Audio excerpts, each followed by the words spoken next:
नमस्कार विद्यार्थी मित्रांनो, मी सुनील जाधव क्लासेसच्या या यूट्यूब चॅनलवरती मी आपलं सहर्ष स्वागत करतो।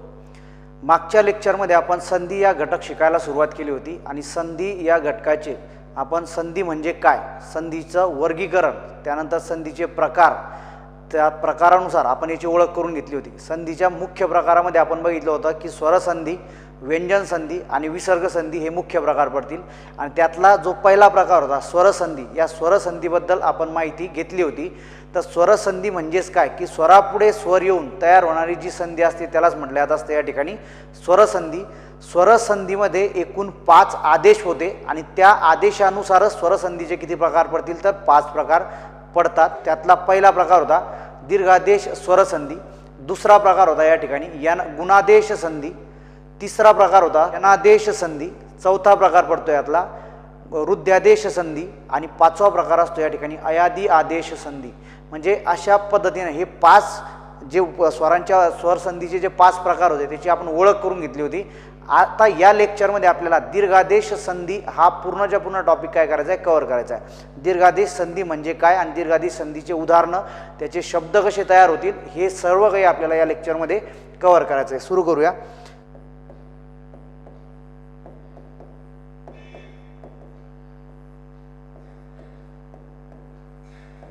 दीर्घादेश संधी, या संधीला दीर्घादेश संधी जी असणार आहे या संधीला म्हटलं जात असतं परत या ठिकाणी इथं दीर्घादेश संधीला दीर्घत्व संधी किंवा मग त्या ठिकाणी आणखी एक दुसरं नाव पण आहे त्याला सजातीय संधी असंही म्हटलं जात असतं। त्याला सजातीय संधी का म्हणतात हे आपण समजून घेऊच। आता दीर्घादेश संधीमध्ये 2 शब्द आहेत पहा या ठिकाणी, एक शब्द असणार आहे दीर्घ आणि दुसरा असणार या ठिकाणी आदेश।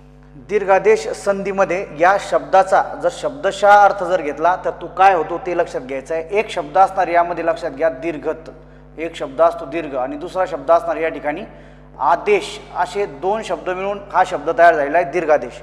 आता इथं लक्षात घ्या दीर्घ म्हणजे इथं लक्षात आदेशची व्याख्या आपण ऑलरेडी बघितली होती। आदेशची व्याख्या काय होती लक्षात घ्यायचं की एका वर्णाची जागा जेव्हा दुसरा वर्ण घेतो त्यालाच आदेश होणे असं म्हटलं जात असतं।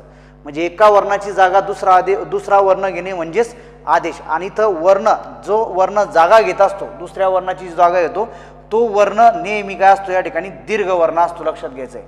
म्हणजे इथं दीर्घ स्वरांचा काय होत असतो या ठिकाणी आदेश होतो, म्हणजे दीर्घ स्वराचा आदेश होत असतो, म्हणजे जो नवीन तयार होणार असणार आहे तो नेहमी दीर्घ वर्णच असतो। त्यामुळे लक्षात घ्यायचं आहे की या संधीला म्हटलं जात असतं दीर्घादेश संधी। म्हणजे इथं तुम्ही व्याख्या समजून घेण्या अगोदर त्या शब्दाचा अर्थ समजून घ्या। 2 शब्द आहेत बघा दीर्घ आणि आदेश। आदेशची व्याख्या आपण मागच्या लेक्चरमध्येच बघितली होती। एका वर्णाची जागा जेव्हा दुसरा वर्ण घेतो त्याला आदेश असं म्हटलं जात असतं। मग इथं आदेश कोणाचा होईल तर दीर्घ स्वराचा आदेश होत असतो, म्हणून या संधीला म्हटलं जात असतं या ठिकाणी दीर्घादेश संधी। अशा पद्धतीनं या शब्दाचा अर्थ समजून घ्यायचा आहे। मग आता या ठिकाणी लक्षात घ्यायचं आहे दीर्घादेश संधीची व्याख्या काय असणार ते लक्षात घ्या। आपल्याला पाठ करायची नाही व्याख्या, तुम्हाला समजून घ्यायची व्याख्या या ठिकाणी। मग या ठिकाणी लक्षात घ्यायचं 3 नियम असतात दीर्घादेश संधीमध्ये, 3 नियम असणार आहे। पहिला नियम, दुसरा नियम आणि हा तिसरा नियम। या 3 नियमावर आपण अगोदर नियम समजून घेऊ आणि त्यानंतर मग तिची व्याख्या समजून घ्यायची आहे। आता पहिला पॉईंट आपल्याला व्याख्या समजून घ्यायची, नियम अगोदर बघून घेऊ। अ किंवा आच्या पुढे पहिला नियम काय असतो ते लक्षात घ्या। अ किंवा आच्या पुढे तोच स्वर ऱ्हस्व किंवा दीर्घ आल्यास, म्हणजे अ किंवा आच्या पुढे तोच स्वर ऱ्हस्व किंवा दीर्घ आल्यास याचा अर्थ समोरही काही अ किंवा आच येणार। या ऐवजी जर असं जर आलं तर लक्षात घ्यायचं की या ऐवजी एकच दीर्घ स्वर आ तयार होतो। इथं जो तयार होणारा स्वर असणार तो एकच दीर्घ स्वर आ तयार होईल। हा पहिला नियम लक्षात घ्यायचा आहे। दुसरा नियम काय असतो ते लक्षात घ्यायचं आहे। ई किंवा ईच्या समोर तोच स्वर ऱ्हस्व किंवा दीर्घ आल्यास त्याबद्दल एकच दीर्घ स्वर तयार होतो। म्हणजे इथंही लक्षात घ्यायचं आहे की ह्या ई किंवा ईच्या समोर तोच स्वर ऱ्हस्व किंवा दीर्घ आल्यास, म्हणजे ह्रस्व ई किंवा दीर्घ ई आल्यास याच्या जागी लक्षात घ्यायचं आहे की दीर्घ स्वराचाच आदेश होतो, म्हणजे या ठिकाणी दीर्घ स्वरच तयार होतो। तिसरा नियम पहा या ठिकाणी, तिसरा नियम असतो ऊ किंवा ऊच्या समोर तो स्वर ऊ किंवा ऊ आल्यास ऱ्हस्व किंवा दीर्घ आल्यास याऐवजी एकच दीर्घ स्वर तयार होतो. हे 3 नियमापासून दीर्घादेश संधी बनत असते. मग आता तुम्हाला व्याख्या बनवायची याची, तर व्याख्या कशी बनतील ते लक्षात घ्या या ठिकाणी. म्हणजे पहिल्या पद्धतीची व्याख्या लक्षात घ्यायचं आहे. आता व्याख्या कशी तयार होती ते लक्षात घ्यायचं आहे या ठिकाणी. इथं लक्षात घ्या, अ किंवा आच्या समोर अ किंवा आ आल्यास आ बनला म्हणजे एकच दीर्घ स्वर तयार बनला. म्हणजे इथं लक्षात घ्या, ऱ्हस्व किंवा दीर्घ स्वरापुढे, ऱ्हस्व किंवा दीर्घ स्वरापुढे तोच स्वर ऱ्हस्व किंवा दीर्घ आल्यास, तोच स्वर ऱ्हस्व किंवा दीर्घ आल्यास त्या दोघांबद्दल एकच दीर्घ स्वर तयार होतो. त्या दोघांबद्दल एकच दीर्घ स्वर तयार होतो. म्हणून या संधीला म्हटलं जात असतं दीर्घादेश संधी. आणि हीच त्याची व्याख्या असणार आहे दीर्घादेश संधीची. ऱ्हस्व किंवा दीर्घ स्वरापुढे तो स्वर जेव्हा ऱ्हस्व किंवा दीर्घ येतो तेव्हा त्या दोघांबद्दल एकच दीर्घ स्वर तयार होणे म्हणजेच काय त्या ठिकाणी, तर त्यालाच म्हणता येईल दीर्घादेश संधी. मग आता दीर्घादेश संधीची व्याख्या तुम्हाला समजली. मग आता या ठिकाणी लक्षात घ्यायचं आहे की आता इथं पहा, ई आणि ईच्या समोर इथं हा आ आलेला आहे, यानंतर या ठिकाणी हा ई आलेला आहे आणि हा ऊ तयार होणार. म्हणजे इथं आ, ई आणि ऊ हे सर्व स्वर जे असणार हे लक्षात घ्या, हे दीर्घ स्वर आहे. आणि दीर्घ स्वर असल्यामुळं म्हणूनच याला दीर्घादेश असं म्हटलं जात असतं. म्हणजे दीर्घ स्वराचा आदेश होतो, यांची जागा कोण घेणार तर या ठिकाणी दीर्घ स्वर घेतो. त्यामुळं इथं दीर्घादेश होतो. आणि दीर्घादेश असल्यामुळे या संधीला म्हटलं जात असतं दीर्घादेश संधी. मग आता हे आ, ई, ऊ जे असणार, आता दुसरा पॉईंट इथं समजून घ्यायचा आहे की दीर्घादेश संधीला कसं ओळखायचं, दीर्घादेश संधी कशी ओळखावी हे जर विचारायचं असेल, लक्षात घ्यायचं असेल तर लक्षात घ्या. आता इथं तुम्हाला व्याख्या आपल्याला समजली, इथं व्याख्या आपण समजून घेतली. आता या दीर्घादेश संधीलाच काय म्हणत असतात ते लक्षात घ्या. दीर्घादेश संधीलाच इथं सजातीय संधी असंही म्हटलं जात असतं. सजातीय संधी असेही म्हणतात. मग आता याला सजातीय संधी का म्हणतात हे लक्षात घ्यायचं आहे. आता या ठिकाणी पाहायचं आहे, अ किंवा आच्या समोर आ किंवा आ येऊ राहिला म्हणजे अ, ई, ई, ऊ आणि ऊ ह्या कोणत्या स्वरांच्या जोड्या येते बघायचं आहे. ह्या ज्या असणारी ह्या तीनही ज्या जोड्या असतील ह्या सजातीय स्वरांच्या जोड्या आहेत. आणि सजातीय स्वरांच्या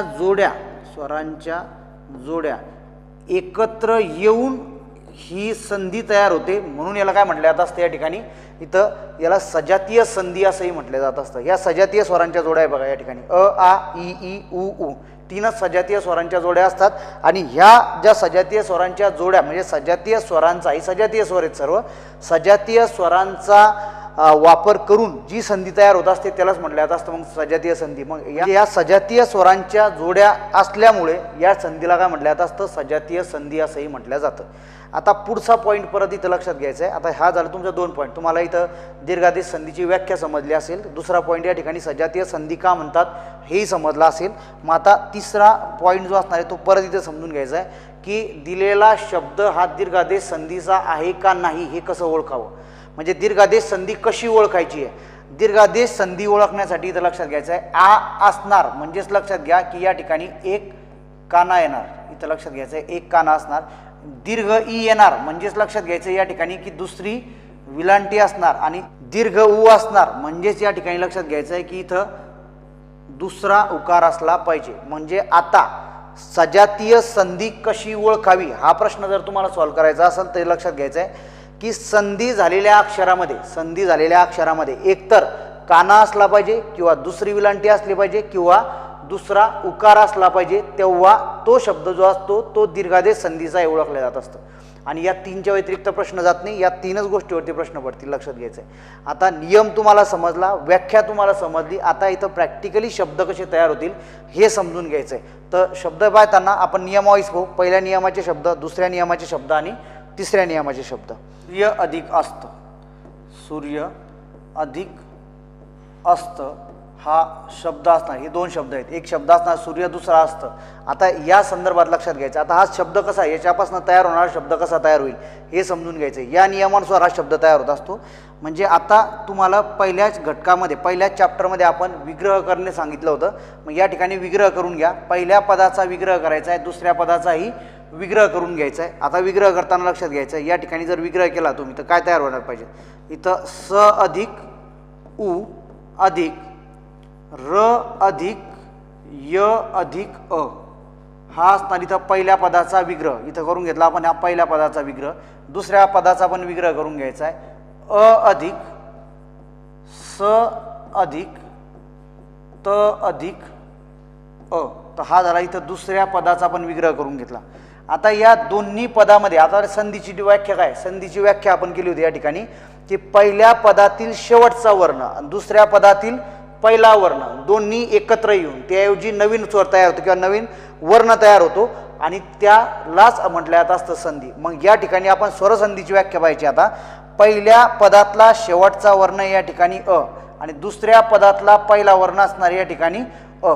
म्हणजे हे अ आणि अ म्हणजे इथं लक्षात घ्यायचं आहे की स्वरांपुढे स्वर आलेला आहे आणि स्वरांपुढे स्वर जर असेल तर मग ती संधी असती स्वरसंधी. आता अच्या समोर अ जर आला तर ही सजातीय स्वरांची जोडी झाली. आता त्या स्वरापुढे आपला नियम काय म्हणतो लक्षात घ्यायचा, रस्व किंवा दीर्घ स्वरापुढे तो स्वर रस्व किंवा दीर्घ आल्यास त्याबद्दल एकच दीर्घ स्वर आ तयार होतो. मग या नियमानुसार लक्षात घ्या, या अच्या समोर या ठिकाणी जर आ जर आला असेल अ जर आला असेल तर या ठिकाणी हा याच्याऐवजी एकच दीर्घ स्वर तयार होईल आ. इथं दीर्घ स्वर तयार झाला या ठिकाणी आ. मग आता लक्षात घ्या हे जे पाठीमागचे वाक्य होते याला आपण जोडून घेऊ परत. म्हणजे या ठिकाणी लक्षात घ्या इथं या ठिकाणी शब्द बनवले या ठिकाणी सु, त्यानंतर इथं र अधिक य अधिक आता काय असणार आहे आ, नंतर या ठिकाणी लक्षात घ्यायचं आहे की इथं स अधिक त अधिक अ हा मी जोडून देतो या ठिकाणी स्त. मग आता लक्षात घ्या परत समोरच्या स्टेपमध्ये बघा काय होतं तर र अधिक य अधिक आ म्हणजेच या ठिकाणी लक्षात घ्या याचाच विचार करायचा. आता या ठिकाणी इथं आलेलं आहे व्यंजन अधिक स्वर. व्यंजन अधिक स्वर जर एकत्र आले तर त्यापासून बनत असतं या ठिकाणी जोडाक्षर आणि र चा उच्चार अगोदर येतो या ठिकाणी. म्हणजेच र हा समोरील येणाऱ्या अक्षरावर रपार म्हणून जात असतो. म्हणजे या ठिकाणी आता याच्याऐवजी शब्द बनला पाहिजे या ठिकाणी रिया. अशा पद्धतीनं हा शब्द इथं तयार होईल. म्हणजे यापासनं जो शब्द अक्षर तयार झालं ते इथं रॅ हे अक्षर तयार झालं, जोडाक्षर तयार झालं. मग आता हा शब्द जर तुम्ही जोडून दिला या ठिकाणी सूर्यास्त तर अशा पद्धतीनं शब्द तयार होत असतो या ठिकाणी सूर्यास्त. आणि या जो इथं लक्षात घ्यायचं संधी कोणत्या शब्दामध्ये झाली या ठिकाणी अक्षरामध्ये झाली तर संधी इथं या अक्षरामध्ये झालेली आहे आणि या अक्षरामध्ये इथं एक काना आलेला आहे बघा. आणि एक काना जर असली या शब्दामध्ये संधी झालेल्या अक्षरात जर एक काना जर असला तर मग ही संधी आता ओळखता येते की हे उदाहरण कशाचं असलं पाहिजे तर हे दीर्घादेश संधीचंच उदाहरण असलं पाहिजे. अशा पद्धतीनं लक्षात घ्यायचं आहे की इथं तुम्ही उदाहरण समजून घेतलं. सूर्य अधिक असतं म्हणजेच काय तयार होत असतो सूर्यास्त. जर 2-3 शब्द तुम्ही स्वतः असे करून बघितले अशा पद्धतीनं त्याचा विग्रह करून बरोबर व्याख्येनुसार ते जोडजाड करून जर तुम्ही बघितले तर तो नियम तुमचा पाठ होणार आहे आणि ते परत पाठांतर करण्याची आवश्यकता राहणार नाही. म्हणजे प्रॉपर समजून घ्या की शब्द कसा तयार होतो म्हणजे पाठांतर करायची गरजच पडत नाही. लक्षात घ्यायचं आहे की अशा पद्धतीने इथं शब्द तयार होतात. पुढचा शब्द बघू. पुढचा शब्द पाहायचा या ठिकाणी उदाहरण घ्यायचं या ठिकाणी इथं महिला अधिक आश्रम. महिला अधिक आश्रम. आता अगोदरचं जे एक्झाम्पल होतं त्या एक्झाम्पलमध्ये आपण पूर्ण डिटेलमध्ये एक्झाम्पल एक्सप्लेन करायचा प्रयत्न केला होता. कारण ते समजून घ्यायचं होतं आपल्याला की कशा पद्धतीनं ते वर्ण बाहेर निघणार आहे आणि कशा पद्धतीने ते एकत्र येतील आणि तो नियमाला फॉलो करतील. आता या ठिकाणी मी काय करणार आहे की या ठिकाणी फक्त ज्या वर्णांची आवश्यकता आहे विग्रह करायची त्याच वर्णांचा आवश्यकता त्याचाच विग्रह करणार आहे. म्हणजे या ठिकाणी लक्षात घ्या आपल्याला या ठिकाणी लक्षात घ्यायचं आहे पहिल्या पदातला शेवटचा वर्ण या अक्षरामध्ये आणि दुसऱ्या पदातला पहिला वर्ण या अक्षरामध्ये. म्हणजे मी आता या ठिकाणी याचाच काय करणार या ठिकाणी विग्रह करणार. म्हणजे याचाच विग्रह करून घ्या.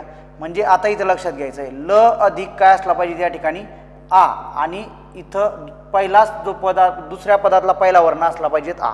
म्हणजे या वाक्यात पहिल्या पदातला जो शेवटचा वर्ण होता तो इथं आ असणार. दुसऱ्या पदातला पहिला वर्ण जो होता तो इथं आ असणार. म्हणजे लक्षात घ्या आच्या समोर आ आलेला आहे. आच्या समोर आ जर आला असले तर म्हणजेच आपल्या नियमानुसार लक्षात घ्यायचं या ठिकाणी नियमानुसार त्या ह्रस्व किंवा दीर्घ स्वरापुढे तो स्वर ह्रस्व किंवा दीर्घ आल्यास याऐवजी एकच काय तयार होत असतो तर दीर्घ स्वर तयार होतो. म्हणजे याऐवजी एकच दीर्घ स्वर तयार होईल. मग आणि हा ल जो असणार आहे हा जो इथं ल होता हा यासोबत इथं येऊन जाणार. म्हणजे आता लक्षात घ्या ल अधिक आ हे जर मिळून गेले या ठिकाणी तर मग आता या ठिकाणी काय अक्षर बनलं पाहिजे तर ला. हा ला हे अक्षर या ठिकाणी बनलं. मग आता हे जे शब्द होते हेच काय करतो मी या ठिकाणी घेऊन टाकतो. म्हणजे या ठिकाणी काय बनणार आता इथं असलं पाहिजे महिला अधिक श्रम आणि यापासनं बनणारा जो शब्द असणार आता हा शब्द बनत असतो इथं महिलाश्रम. महिला श्रम. तर अशा पद्धतीनं हा शब्द काय होईल या ठिकाणी तयार होईल. मग या ठिकाणी लक्षात घ्यायचं आहे की संधी कोणत्या अक्षरामध्ये झालेली, इथं या अक्षरामध्ये इथं संधी झाली. आणि यामध्ये लक्षात घ्यायचं आहे की इथं एक काना दिसतो. इथं लक्षात घ्यायचं आहे की एक काना इथं आलेला आहे, लला एक काना आला म्हणजे इथं दीर्घ स्वर तयार होतो म्हणून काना येतो. म्हणजे आता महिलाश्रम हा शब्द कोणत्या संधीचा आहे असा जर प्रश्न जर विचारला गेला तर मग या ठिकाणी लक्षात घ्या, महिलाश्रम या शब्दामध्ये संधी झालेला शब्द कोणता असणार आहे, ला. आणि त्यामध्ये एक काना दिसत असेल तर मग लक्षात घ्यायचं आहे की ही संधी असली पाहिजे, आता इथं दीर्घादेश संधीच असली पाहिजे. तर अशा पद्धतीनं आपण दुसरं एक्झाम्पल पण काय केलं या ठिकाणी समजून घेतलं की कशा पद्धतीने तो शब्द या ठिकाणी तयार होणार आहे. पुढचं एक्झाम्पल पहा परत. दोन शब्द आहेत, पहिला शब्द दुसरा शब्द एकत्र करून कोणता नियम असणार ते समजून घ्यायचं. सगळ्यात अगोदर पहिल्या पदातला शेवटचा वर्ण या अक्षरामध्ये भेटणार, दुसऱ्या पदातला पहिला वर्ण या अक्षरामध्ये भेटणार. म्हणजे आता या अक्षरांचीच काय करायचं या ठिकाणी, तर याचा विग्रह करायचा आहे. म्हणजे याचा विग्रह करून घ्या. म्हणजे या ठिकाणी लक्षात घ्या, इथं ज अधिक काय असला पाहिजे या ठिकाणी अ, आणि या समोरच्या या ठिकाणी पहिला जो वर्ण असणार आहे तोच काय असणार आहे, स्वर आहे. त्यामुळे अशा पद्धतीने याचा आपण विग्रह करून घेतला. मग आता या ठिकाणी लक्षात घ्या की पहिल्या पदातला ह्या पहिल्या अक्षरातला शेवटचा वर्ण भेटला आपल्याला या ठिकाणी आ, दुसऱ्या अक्षरातला पहिला वर्ण भेटला या ठिकाणी आ. अच्या समोर काय आलेला आहे या ठिकाणी आ आला. म्हणजे ऱ्हस्व किंवा दीर्घ स्वरापुढे तो स्वर काय आलेला आहे, ऱ्हस्व किंवा दीर्घ जर आला असेल तर या दोघांऐवजी एकच काय तयार होत असतो, तर दीर्घ स्वर तयार होत असतो या ठिकाणी आ. हा दीर्घ स्वर तयार झाला म्हणजेच आता हा झाला दीर्घादेश. या वर्णाची जागा कोण घेतली या ठिकाणी, आता दीर्घादेशनं घेतली. म्हणजे इथं दीर्घ स्वरानं घेतली म्हणजे दीर्घादेश झाला. आता हा ज होता हा यासोबत काय जाईल या ठिकाणी मिळून जाईल. आणि ज अधिक आ जर म्हटलं तर मग आता जे अक्षर तयार होईल ते असलं पाहिजे या ठिकाणी जा. मग आता या पद्धतीने लक्षात घ्यायचं आहे, हे जे वरतीचं अक्षर होतं हे मी या ठिकाणी घेऊन टाकतो ग जा, आणि हे जे होतं या ठिकाणी नन. तर अशा पद्धतीनं काय झाला की हा शब्द जो होता तुमचा हा तयार झाला. तर आता संधियुक्त संधी कोणत्या अक्षरात झालेली, इथं जा या अक्षरामध्ये या ठिकाणी संधी झालेली आहे. आणि आता तुम्हाला जर ओळखायचं झालं की गजानन हा शब्द कोणत्या संधीचा आहे किंवा कोणती संधी प्रकाराचा आहे तर इथं लक्षात घ्यायचं की जा हे संधी कोणत्या शब्द अक्षरात झालेली, इथं जामध्ये. तर संधी होणाऱ्या अक्षरामध्ये इथं एक काना दिसतोय आणि एक काना जर इथं वापरला असेल तर मग आता संधी असली पाहिजे या ठिकाणी इथं दीर्घादेश संधीचं. म्हणजे अशा पद्धतीनं आपण काय करू शकतो, इथं दीर्घादेश संधीला समजून घेऊ शकतो. दीर्घादेश संधीचा पहिला नियमावरचे शब्द जे होते ते आपण इथं सोडून पाहिले, बनवून पाहिले. आता दुसऱ्या नियमाचे शब्द बघायचे. दुसरा नियम काय असणार आहे ते लक्षात घ्या. दुसरा नियम आपल्याजवळ इथं ई किंवा ईच्या समोर, म्हणजे दुसरा नियम सांगतो की ई किंवा ईच्या समोर तो स्वर, म्हणजे इथं ई किंवा ई आल्यास त्या दोघांबद्दल एकच दीर्घ स्वर तयार होत असतो. त्या दोघांबद्दल एकच दीर्घ स्वर तयार होईल. म्हणजे इथं व्याख्येमध्ये आपल्या व्याख्येनुसारच इथं जायचं आहे. ऱ्हस्व किंवा दीर्घ स्वरापुढे तो स्वर ऱ्हस्व किंवा दीर्घ आल्यास त्या दोघांबद्दल काय येत असतो, एकच दीर्घ स्वर तयार होईल. एक्झाम्पल पहा. एक्झाम्पल असणार या ठिकाणी 1 नंबरचं, कवी अधिक इच्छा. कवी अधिक इच्छा. आता या नियमानुसार हा शब्द जर सॉल्व्ह करायचा आहे तर आता इथं लक्षात घ्यायचं, कवी अधिक इच्छा यापासून कविच्छा हा शब्द कशा पद्धतीनं तयार होतो आणि यामध्ये काय बदल होतो हे इथं बघायचं आहे. आता हे पहिलं पद असणार, हे दुसरं पद आहे. पहिल्या पदातला शेवटचा वर्ण पाहिजे, दुसऱ्या पदातला पहिला वर्ण पाहिजे. म्हणजे त्याच अक्षराचं मी काय करतो या ठिकाणी इथं विग्रह करतो, ज्यामध्ये पहिल्या पदातला शेवटचा वर्ण भेटणार. इथं वी मध्ये इथं वर्ण भेटतो आणि इथं ई मध्ये वर्ण भेटतो. म्हणजेच आता या ठिकाणी मी या वीचा विग्रह करतो. या ठिकाणी असलं पाहिजे व अधिक ई. आता इथं पहिली विलांटी असल्यामुळे इथं पहिली विलांटी आहे आणि पहिली विलांटी असल्यामुळे या ठिकाणी काय केलं मी ऱ्हस्व ई घेतला. आता दुसऱ्या ठिकाणी पाहायचं आहे, दुसऱ्या पदाचा पहिला वर्ण जो होता तो या ठिकाणी दीर्घ ई आहे. म्हणजे आता नियमानुसार लक्षात घ्यायचं आहे की ऱ्हस्व स्वरापुढे तो स्वर ऱ्हस्व किंवा दीर्घ आल्यास यापासनं त्या दोघांच्या ऐवजी काय येत असतो, एकच दीर्घ ई तयार होत असतो. म्हणजे ई हा ऱ्हस्व आहे, तो दीर्घ ई असणार आहे. या दोघांऐवजी आता एकच स्वर तयार होईल आणि तो दीर्घ स्वर असला पाहिजे. म्हणजे इथं दीर्घ स्वराचा काय झाला या ठिकाणी आदेश झाला. मग आता हा जो व होता हा याच्यामध्ये मिळून जाईल. म्हणजेच व अधिक ई जर घेतलं तर आता या ठिकाणी तयार झाला पाहिजेत या ठिकाणी व अधिक ई. आता इथं दीर्घ ई आहे, इथं लक्षात घ्यायचं आहे, इथं ह्रस्व ई होता. आता इथं मुळातच नियमानुसार लक्षात घ्या, नियमानुसार दीर्घादेश संधीच्या नियमानुसार दीर्घ स्वराचा आदेश झाल्यामुळं इथं दीर्घ ई आला. आणि दीर्घ ई जर आला असेल तर मग आता मात्र या वची विलांटी बदलणार आणि वची विलांटी जी असणार, वीची विलांटी जी असणार ती आता दुसरी विलांटी असली पाहिजे. इथं दीर्घ स्वर असल्यामुळे या ठिकाणी दुसरी विलांटी आली. मग आता यानुसार शब्द कोणता तयार होईल, हा क मी इथं लिहितो कवी अधिक शा, म्हणजे अशा पद्धतीने हा शब्द इथं तयार झाला. यामध्ये हा जो संधी, आता संधी कोणत्या अक्षरामध्ये संधी झाली तर व वी या अक्षरामध्ये काय झालेली आहे, संधी झालेली आहे. मग वी या अक्षरात आता जर तुम्हाला समजा प्रश्न विचारला गेला की कवीच्छा हा शब्द कोणत्या संधी प्रकाराचा आहे किंवा स्वरसंधीचा कोणता प्रकार आहे हे जर विचारलं गेलं तर स्वरसंधी कशी ओळखायची, म्हणजे इथं दीर्घादेश संधी कशी ओळखायची, तर संधी झालेल्या या अक्षरामध्ये इथं दीर्घ ई येणार. दीर्घ ई येत असतात म्हणजे दुसरी विलांटी येत असते, लक्षात घ्यायचं. या ठिकाणी संधी झालेल्या अक्षरामध्ये या ठिकाणी दीर्घ, इथं लक्षात घ्या, संधी झालेल्या अक्षरामध्ये काय येणार या ठिकाणी तर दीर्घ ई येत असतो. म्हणजे दीर्घ ई येतो म्हणजेच मोठी विलांटी, दुसरी विलांटी येते. आणि दुसरी विलांटी जर इथं येत असेल तर मग ही संधी कोणती असली पाहिजे तर दीर्घत्व संधी किंवा दीर्घादेश संधी असली पाहिजे. तर अशा पद्धतीनं याचं उदाहरण आपण इथं समजून घेतलं. पुढचं एक्झाम्पल बघा, या ठिकाणी दुसरा एक्झाम्पल असणार या ठिकाणी मुनी अधिक इच्छा, मुनी अधिक इच्छा. मग आता या वाक्यात हे पहिला पद होतं आणि हे काय असणार या ठिकाणी दुसरं पद होतं. परत त्याच पद्धतीने याला सॉल्व्ह करून पाहायचं आहे, त्याच पद्धतीने सेम त्याच पद्धतीने सॉल्व्ह करून बघायचं आहे. या पहिल्या पदातला शेवटचा वर्ण, या ठिकाणी पहिल्या पदातला शेवटचा वर्ण आणि दुसऱ्या पदातला पहिला वर्ण या ठिकाणी विग्रह करणं गरजेचं आहे. म्हणून मी काय करतो या ठिकाणी त्याच पदाचा काय करतो फक्त इथं विग्रह करून घेतो. आता म्हणजे पहिल्या पदातला शेवटचा वर्ण केव्हा बाहेर निघणार तर न अधिक काय वापरावं लागलं या ठिकाणी पहिली विलांटी म्हटल्यानंतर इथं ऱ्हस्वई असला पाहिजे. नंतर दुसऱ्या पदातला पहिला वर्ण काय दिलेला आहे या ठिकाणी तर दीर्घई घेतलेला आहे.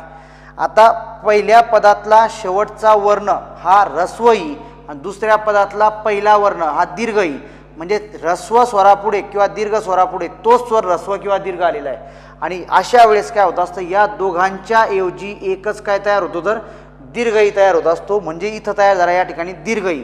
आणि आता हा दीर्घई कोणासोबत मिळून जाईल या ठिकाणी तर ह्या पाठीमागच्या न सोबत, या पाठीमागच्या न सोबत हा ई जर मिळून टाकला दीर्घई. आता इथं लक्ष घ्या, परत इथं न ची विलांटी काय होती पहिली विलांटी होती, कारण या ठिकाणी ई निघत होता, इथं ई येत होता म्हणून इथं पहिली विलांटी होती. आता लक्षात घ्यायचं आहे की इथं दीर्घादेश झालेला आहे, दीर्घादेशानुसार येणारी ई जी असती पाहिजे ती दीर्घ ई असणार. आणि दीर्घ ई म्हटल्यानंतर आता विलांटी बदलणार आणि विलांटी कोणती असली पाहिजे तर दुसरी विलांटी, म्हणजेच या ठिकाणी नी अशा पद्धतीनं हे तयार होईल. मग आता हा शब्द जर तुम्ही अशा पद्धतीने जोडून दिला तर आता वाक्य शब्द काय तयार होईल, इथं शब्द तयार व्हायला पाहिजे मुनिच्छा, मुनिच्छा अशा पद्धतीनं हा शब्द इथं तयार होतो. आता संधी कोणत्या शब्दात झाली परत ते इथं चेक करायचं आहे. संधी होणारा शब्द या ठिकाणी नी, आणि ह्या शब्द यामध्ये जर संधी जर झाली असेल तर आता जर समजा विचारलं गेलं की मुनिच्छा हा शब्द कोणत्या स्वरसंधीच्या प्रकाराचा आहे तर संधी झालेल्या शब्दामध्ये जर दुसरी विलांटी असेल तर ती संधी असते दीर्घादेश संधी. आणि तर दुसरी विलांटी असल्यामुळं ही संधी जी असणार आहे ही पण संधी कोणती असेल या ठिकाणी दीर्घादेश संधीच असली पाहिजे. अशा पद्धतीनं काय करायचं याला तुम्हाला समजून घ्यायचं होतं. पुढं आणखी एक एक्झाम्पल घेऊ. पुढचं एक्झाम्पल इथं बघायचं आहे, इथं असायला पाहिजेत मही अधिक ईश, मही अधिक ईश. मग आता याचा मी विग्रह करून घेतो, परत याचा विग्रह करून घ्यायचा आहे. म्हणजे म अधिक ही अधिक ई अधिक श. मग आता या पदांमध्ये पहिल्या पदातला शेवटचा वर्ण घ्यायचा आहे, दुसऱ्या पदातला पहिला वर्ण घ्यायचा आहे. मग पहिल्या पदात आता इथं लक्षात घ्यायचं आहे ज्या वर्णांचा आपल्याला विग्रह करायची आवश्यकता आहे मी त्याचाच विग्रह करून घेतो. म्हणजे या ठिकाणी लक्षात घ्या ह अधिक ई याचा विग्रह जर केला तर काय असणार पाहिजे ह अधिक ई. आता इथं दुसरी विलांटी असल्यामुळं दीर्घ ई असणार, इथं दुसरी विलांटी होती म्हणजे दीर्घ ई आला. मग या दीर्घ ईच्या समोर दुसऱ्या पदातला दुसऱ्या शब्दातला पहिला वर्ण जो असणार आहे तो काय असणार या ठिकाणी दीर्घ ईच आहे. आता ह्रस्व स्वरापुढे ह्रस्व किंवा दीर्घ स्वरापुढे तोच स्वर ह्रस्व किंवा दीर्घ आलेला आहे. म्हणजे ईच्या समोर जेव्हा या ठिकाणी लक्षात घ्या जिथं ईच्या समोर या ईच्या समोर जेव्हा तो स्वर ऱ्हस्व किंवा दीर्घ येतो त्यावेळेस त्या दोघांच्या ऐवजी एकच काय तयार होत असतो तर दीर्घ स्वर तयार होतो, दीर्घही तयार होणार. म्हणजे अशा पद्धतीनं संधीच्या नियमानुसार इथं दीर्घादेश संधीचा नियम लागला आणि इथं हा जो ह होता हा याच्यासोबत काय जाईल या ठिकाणी आता मिळून जाईल आणि यापासनं बनणारा जो संधियुक्त अक्षर असायला पाहिजे ते असलं पाहिजे त्या या ठिकाणी ही. मग अशा पद्धतीनं आता शब्द कोणता तयार झाला तर इथं म ही श महिष अशा पद्धतीने शब्द तयार झाला. आता संधी झालेलं अक्षर कोणतं असणार याच्यामध्ये तर हे ही अक्षर जे असणार इथं संधी झालेलं अक्षर आहे आणि त्याची विलांटी पण पहा ही दुसरीच विलांटी असणार आहे. म्हणजे दीर्घादेश संधी कशी ओळखायची आहे तर संधी झालेल्या अक्षरामध्ये एक काना दुसरी विलांटी, एक काना दुसरी विलांटी किंवा दुसरा उकार जर असला तर दीर्घादेश संधी असते. हे अशा पद्धतीने आपण इथं दुसरा नियमाचे काही एक्झाम्पल आपण इथं सोडून घेतले. तिसरा नियम काय सांगतो बघा आता या ठिकाणी तिसरा नियम बघा. तिसरा नियम असणार या ठिकाणी उ किंवा ऊच्या समोर, उ किंवा ऊच्या समोर तो स्वर ऱ्हस्व किंवा दीर्घ आल्यास म्हणजे उ किंवा ऊच्या समोर तो स्वर ऱ्हस्व किंवा दीर्घ आल्यास त्या दोघांबद्दल एकच दीर्घ स्वर तयार होतो, त्या दोघांबद्दल एकच दीर्घ स्वर उ तयार होतो. तर मग आता या ठिकाणी लक्षात घ्यायचं आहे की या नियमानुसार जर तुम्ही जर विचार केला तर याचे एक्झाम्पल आपल्याला इथं बघायचे आहेत. आता याचे एक्झाम्पल काय असतील ते बघू. एक्झाम्पल पहा, पहिला एक्झाम्पल घेऊ आपण या ठिकाणी भू अधिक उद्धार, भू अधिक उद्धार हे एक्झाम्पल असणार. मग आता याचा इथं लक्षात घ्यायचं आहे परत हे भू एक पद असणार शब्द असणार आणि दुसरा शब्द असणार या ठिकाणी उद्धार. मग आता या शब्दाचा पहिल्या पदातला शेवटचा वर्ण बाहेर काढायचा आहे आणि दुसऱ्या पदातला पहिला वर्ण घ्यायचा आहे. मग या ठिकाणी लक्षात घ्या विग्रह त्या पद्धतीनेच करून घेऊ. मग या ठिकाणी लक्षात घ्या भ अधिक पहिल्या पदाचा मी विग्रह करतो, भ अधिक काय असणार या ठिकाणी दीर्घ उ, दुसरा उकार आहे म्हणजेच इथं काय असणार दीर्घ उ असणार. त्यानंतर समोर इथं लक्षात घ्यायचं आहे की इथं उ अधिक या शब्दाचा पुढच्या जो उरलेला शब्द असणार याचा विग्रह करायची गरज नाही त्यामुळे मी इथं करत नाही. आता मग आता इथं लक्षात घ्या की या पद्धतीनं तुम्ही याचा विग्रह करून घेतला. पहिल्या पदातला शेवटचा वर्ण आणि दुसऱ्या पदातला पहिला वर्ण दोन्ही बाहेर काढले म्हणजे या ठिकाणी पहिल्या पदातला शेवटचा वर्ण भेटला उ, दुसऱ्या पदातला पहिला वर्ण भेटला या ठिकाणी उ. मग आता याच्या संदर्भातच लक्षात घ्या की नियम कोणता लागू होतो. तर आता ऊच्या समोर दीर्घ ऊच्या समोर ऱ्हस्व उ आलेला आहे म्हणजे एका ऱ्हस्व किंवा दीर्घ स्वरापुढे तो स्वर जेव्हा ऱ्हस्व किंवा दीर्घ येत असतो त्यावेळेस त्याऐवजी एकच दीर्घ स्वर तयार होतो. मग यानुसार या ऊच्या समोर जर हा ऊ जर आला असेल तर या दोघांऐवजी एकच काय तयार होईल या ठिकाणी दीर्घ स्वर उ तयार होईल. हा इथं या ठिकाणी पाहायचा आहे दीर्घ स्वर उ इथं तयार झालेला आहे. मग आता हा जो उ असणार आहे हा पाठीमागच्या या भ मध्ये काय येतो मिळून जातो. म्हणजे भ अधिक उ जर घेतला तर या ठिकाणी तर काय भ अधिक उ हे जर वापरलं गेलं तर हे दोन्ही एकत्र येतील. मग यापासून काय व्हायला पाहिजे तर भू आणि हा शब्द जो होता धार हा शब्द याला जोडून द्या म्हणजे आता शब्द बनला पाहिजे या ठिकाणी भूतधार, शब्द अशा पद्धतीने बनला पाहिजे या ठिकाणी भूतधार. तर अशा पद्धतीनं ही संधी तयार होत असते. हे तुमच्या तिसऱ्या नियमाचं काय होतं उदाहरण होतं की ऊच्या समोर ऊ आला त्याच्याऐवजी एकच काय होईल दीर्घ स्वर ऊ तयार होतो आणि तो पाठीमागच्या व्यंजनामध्ये काय जातो इथं मिसळून जातो आणि पाठीमागच्या व्यंजनात मिसळल्यानंतर भू आणि पुढचा धार अशा पद्धतीने शब्द तयार झाले या ठिकाणी भूतधार. पुढचं आणखी काही एक्झाम्पल बघूया. दुसरं उदाहरण बघा. गुरु अधिक उपदेश, उपदेश. आता या एक्झाम्पलला सॉल्व्ह करायचं आहे. मी एकदा अगोदर आता पहिलं पद गुरु दुसरं पद असणार या ठिकाणी उपदेश. पहिल्या पदातला शेवटचा वर्ण काढा घ्या आणि दुसऱ्या पदातला पहिला वर्ण घ्यायचा आहे. मग पहिल्या पदातला शेवटचा वर्ण घेण्यासाठी मी याचा करतो विग्रह. इथं गुरु गु अधिक रू नंतर इथं असणार इथं उ अधिक पदेश हा जो शब्द आहे मी जसा तसाच लिहितो कारण इथं आवश्यकता नाही विग्रह करायची आता सध्या आवश्यकता नाही आहे त्यामुळे त्याचा विग्रह करायचा नाही. मग आता इथं लक्षात घ्यायचं आहे की या पदातला पहिल्या पदातला शेवटचा वर्ण दुसऱ्या पदातला पहिला वर्ण आपल्याला बाहेर काढायचा आहे. म्हणजेच आता याचा विग्रह करणं आवश्यक आहे. याचा विग्रह करून घ्या. याचा विग्रह केल्यानंतर काय नाही लक्षात घ्या र अधिक काय असणार या ठिकाणी उ, र अधिक उ म्हणजे आता हा उ आणि समोर असणार या ठिकाणी उ. पहिल्या पदातला शेवटचा वर्ण भेटला आपल्याला या ठिकाणी उ आणि दुसऱ्या पदातला पहिला वर्ण भेटला या ठिकाणी उ. हे दोन्ही स्वर ऊच्या समोर ऊ जर आल्यास त्याऐवजी काय होत असतं, ते एकच दीर्घस्वर ऊ तयार होतो. आणि दीर्घस्वर ऊ जर तयार होत असेल तर मग आता हा ऊ कोणामध्ये मिळून जाईल, तर पाठीमागे येणाऱ्या या र सोबत, या व्यंजनासोबत काय होईल, मिळून जाणार. मग याच्यापासून बनणारा जो हे असणार तो असतो या ठिकाणी रू. आणि अशा पद्धतीनं आता हा शब्द तयार होत असतो गुरु उपदेश. गुरुपदेश, सॉरी, अशा पद्धतीनं हा शब्द तयार होत असतो गुरुपदेश. गुरुपदेश. आता या शब्दाला जोडून द्या. या शब्दाला जोडल्यानंतर शब्द कोणता तयार होतो, तर गुरुपदेश. तर अशा पद्धतीनं हा शब्द इथं तयार होईल आणि हा या दीर्घत्व संधीचा शब्द असणार आहे. आता इथं संधी कोणत्या अक्षरामध्ये झाली, तर रू या अक्षरामध्ये संधी झालेली आहे. आणि इथं येणारा स्वर काय असतो, दुसरा उकार असणार. दुसरा उकार असल्यामुळं आता हा शब्द पण कशाचा असला पाहिजे, तर हा दीर्घादेश संधीचाच असला पाहिजे. तर अशा पद्धतीनं आपण हे तिन्ही नियम इथं समजून घेतले. आता लक्षात घ्यायचं आहे एक पुढचा पॉईंट, जो महत्त्वाचा पॉईंट असतो, लक्षात घ्या की तो रू या स्वराबद्दल असणार आहे. रूच्या समोर यामध्ये आणखी एक ॲडिशनल पॉईंट आपण इथं घेऊ शकतो, तो म्हणजे रूच्या समोर रू आल्यास, समजा या ठिकाणी लक्षात घ्या, रूच्या समोर या ठिकाणी रू जर वापरला गेला तर त्याऐवजी काय होत असतो, त्याचा दीर्घ स्वर कोणता तयार होतो, तर रू तयार होतो. या रूच्या समोर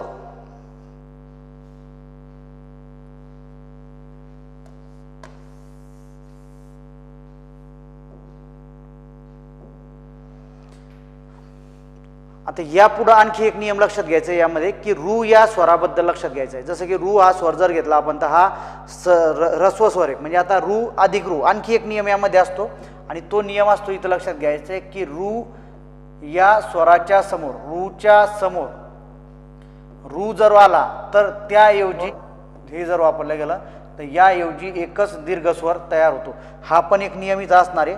आणि या नियमाला आता समजून घ्यायचं असेल तर मग इथं लक्षात घ्या की थोडंसं तुम्हाला पाठीमागचं म्हणजे वर्णमालेचा पहिल्या लेक्चरमध्ये तुम्हाला थोडंसं वापिस यावं लागेल आणि त्याचा तिथं विचार करावा लागेल. आता रूच्या समोर रू जर आला तर इथं हे असतो. आता हा संस्कृतमधनं आता रू लक्षात घ्यायचं आहे, रूला मराठीमध्ये दीर्घत्व नाही. रूला मराठीत दीर्घत्व नाही आहे, पण रूला संस्कृतमध्ये मात्र दीर्घत्व आहे. रूला संस्कृतमध्ये दीर्घत्व आहे. म्हणजे आता रूबद्दल थोडीशी कॉन्सेप्ट क्लिअर करून घ्या. इथं लक्षात घ्यायचं आहे की हा संस्कृतमध्ये रू लिहिताना हा जेव्हा अशा पद्धतीने लिहिला जात असतो तर हा ऱ्हस्व रू मानला जात असतो. हा जो असा या ठिकाणी अशा पद्धतीने लिहिला तर हा ऱ्हस्व असतो.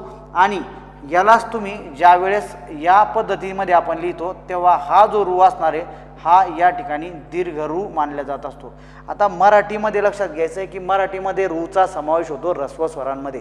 ऐ उ रू लू ही जे असणारे ऱ्हस्व स्वर आहे, पण मराठीमध्ये त्याला दीर्घत्व नाही, पण संस्कृतमध्ये मात्र रूला दीर्घत्व आहे. आणि रूला संस्कृतमध्ये दीर्घत्व असल्यामुळं आता संधी हा घटकच कुठून आला, तर हा घटक घेतला आपण संधी हा घटकच कुठून आला आहे तर संस्कृतमधून. म्हणजे संस्कृतच्या नियमानुसार जर बघितलं या ठिकाणी तर आता रूच्या समोर रू जरी आला तरी त्याऐवजी काय तयार झाला पाहिजे, तर एकच दीर्घ रू तयार झाला पाहिजे. त्यानुसार हा नियम इथं घ्यावा लागत असतो की रूच्या समोर रू जर आला म्हणजे तोच ऱ्हस्व किंवा दीर्घ आल्यास त्याच्याऐवजी एकच दीर्घ रू तयार होतो. आणि रू आणि रू मधला फरक समजून घ्या. अशा पद्धतीनं इथं लक्षात घ्यायचं, इथं हे हा जो रू असणार आहे हा ऱ्हस्व रू असतो, म्हणजे संस्कृतमध्ये याला असं लिहिलं जातं. आणि हा जो रू असणार आहे हा दीर्घ रू असतो, संस्कृतमध्ये याला अशा पद्धतीनं लिहिलं जात असतं. मराठीमध्ये याला दीर्घत्व नाही. आपण लिहिताना याला ऱ्हस्व आणि दीर्घामध्ये याला विभागत नाही. लक्षात घ्यायचं आहे याच्यामध्ये, लक्षात घ्यायचं आहे की मराठीमध्ये या स्वराला दीर्घत्व नाही, म्हणजे मराठीमध्ये त्याचा समावेश ऱ्हस्व स्वरातच होतो. पण संस्कृतमध्ये मात्र त्याला दीर्घत्व असल्यामुळं याचा हा नियम असणारे यातलेही काही शब्द आपल्याला या ठिकाणी बघावं लागतील. उदाहरणार्थ या ठिकाणी मातृ अधिक ऋण हा शब्द असणार, हे दोन पद आहे. आणि यापासून शब्द कसा तयार होईल ते पहा. पहिल्या पदातला शेवटचा वर्ण कोणता असणार या ठिकाणी इथं सापडणार. दुसऱ्या पदातला पहिला वर्ण या ठिकाणी येणार. त्याचाच काय करून घेतो मी, विग्रह करून घेतो. याचा विग्रह करा. म्हणजेच या ठिकाणी लक्षात घ्या मा अधिक त अधिक इथं असला पाहिजे. आता इथं रू, आता हा जो रू असणार आहे हा नेहमी ऱ्हस्व रू लिहिला जात असतो. आता हा जो रू असेल या ठिकाणी लिहिला जाईल हा अशा पद्धतीनं ऱ्हस्व रू लिहिला जात असतो। नंतर परत हा दुसऱ्या पदातला पहिला वर्ण जो कोणता असणार आहे तो पण या ठिकाणी आता हा पण या ठिकाणी ऱ्हस्व रूच आहे, म्हणजे अशा पद्धतीने लिहिलं जात असतं। मातृ अधिक रूच्या समोर रू आला, नंतर येणार या ठिकाणी न। आता रूच्या समोर जर रू जर येत असेल, रूच्या समोर हा रू आणि हा रू दोन्ही ऱ्हस्व आहेत, रूच्या समोर जर रू जर येत असेल तर त्याऐवजी काय येत असतो, एकच दीर्घ स्वर तयार झाला पाहिजे। आणि दीर्घ स्वर कसा लिहिला जातो, या पद्धतीनं, म्हणजेच हा स्वर जो असणार आहे हा अशा पद्धतीने लिहिला जाईल इथं, की त्याच्या समोर रूच्या समोर रू आला तर त्यासमोर हा रू येऊन जाईल। मग आता लक्षात घ्या, हे पूर्ण मी जोडून घेतो परत आता या ठिकाणी, मा अधिक त अधिक इथं रू आणि हिथं असणार पाहिजेत न। आता तच्या सोबत इथं जर हा आ जर तच्या सोबत जर रू जर जोडला गेला तर मग आता काय असला पाहिजे, तर इथं तृ असा शब्द तयार होईल, म्हणजे इथं दीर्घ रूचा वापर झाला। मग आता इथून शब्द तयार व्हायला पाहिजेत मातृन, आणि याच्यापासूनच मग शब्द असा लिहिला जात असतो हा, की मातृन अशा पद्धतीनं हा शब्द लिहिला जाईल। तर अशा पद्धतीनं रूच्या संदर्भात पण दीर्घादेश संधी होते। रूच्या समोर रू आल्यास दीर्घ रू होत असतो, कारण संस्कृतमध्ये त्याला दीर्घत्व आहे, मराठीमध्ये त्याला दीर्घत्व नाही। मराठीमध्ये जरी तो ऱ्हस्व स्वर असला तरी संस्कृतमध्ये मात्र तो दीर्घत्व त्याला दीर्घत्व असते। त्यामुळं या ठिकाणी हे पण नियम तुम्हाला लक्षात ठेवावे लागतील। मग अशाच पद्धतीचे कोणते शब्द तयार होतील, की भातृ अधिक ऋण बरोबर भातृन, त्यानंतर या ठिकाणी आणखी शब्द पितृ अधिक ऋण बरोबर पितृन, तर याच पद्धतीनं ते शब्द पण काय होतील या ठिकाणी तयार होतील।